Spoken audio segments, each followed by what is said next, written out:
నీ క్రియలను నేను ఎరిగి ఉన్నాను.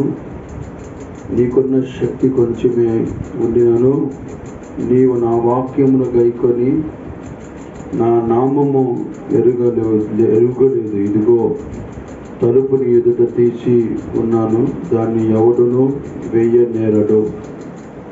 ఈ వాక్య భాగాన్ని గమనిస్తే ఇక్కడ రాయబడిన మాట, నేను తలుపు తీసి ఉన్నాను, దానిని ఎవరు కూడా వెయ్యలేరు. దేవుడు మన జీవితాల్లో అన్నీ మూసుకుపోయి ఉంటే కొన్ని పరిస్థితుల మధ్యలో రావాల్సిన కడ ధనము రాక, ఆరోగ్యము సహకరించక, ఎన్నో ఆటంకాలు అడ్డుగోడలు అని కలుగుతూ ఉండొచ్చు. కానీ దేవుడు చెబుతున్నాడు, ఏ ద్వారాలు ముయ్యబడినా నేను నీకు ద్వారము తెరుస్తాను. ఏ ఆటంకాలు నీకు వచ్చిన ఆటంకాల నుంచి విడుదల కలుగ చేస్తాను. మనం ఆరాధిస్తున్న దేవుడు ఘనమైన తండ్రి. ఎప్పుడు మన జీవితాల్లో మనకు ఆయన ద్వారాలు తెరుస్తాడు.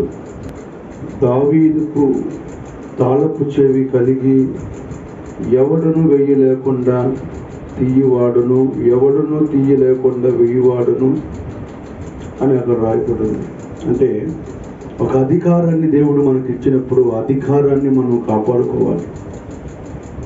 దేవునికి ఏది ఇచ్చాడో దాన్ని జాగ్రత్తగా కాపాడుకోవాలి. నీకు ఇచ్చిన ఆరోగ్యాన్ని కాపాడుకోవాలి, నీకు ఇచ్చిన సమస్త విషయంలో కాపాడుకోవాలని ఆయన చెప్తూ ఉన్నాడు.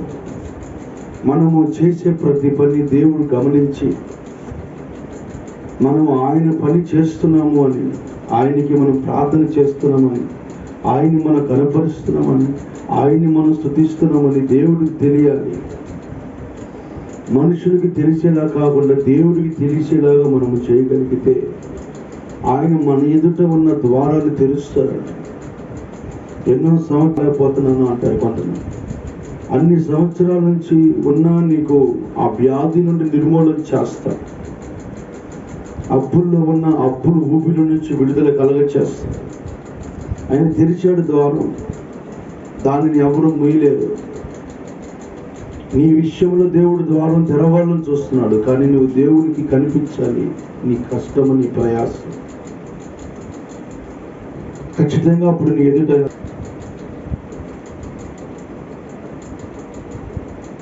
ఇదిగో నేను తలుపు యొద్ద నిల్చుని తట్టుచున్నాను, ఎవడైనాను నా స్వరము నీ తలుపు తీసినట్లా నేను అతనితో కలిసి భోజనం చేస్తాను. రెండో మాట, దేవుడు ఆయన మన హృదయమును తలుపు కొట్టినప్పుడు మన హృదయము తెరవబడాలి. ఆయనకు మనం అవకాశం మార్చబడాలని దేవుడు ప్రతి క్షణం తలుపు తట్టుతా ఉన్నాడు. నీ గృహంలో ఏది కొరత పొదువుగా ఉన్నది తీర్చాలని. అప్పుడు నిత్యం అవుతున్నాడు, నేను నీ ఎదుట తలుపు తీసి ఉంచాను, నీకు కావలసిన సమస్తాన్ని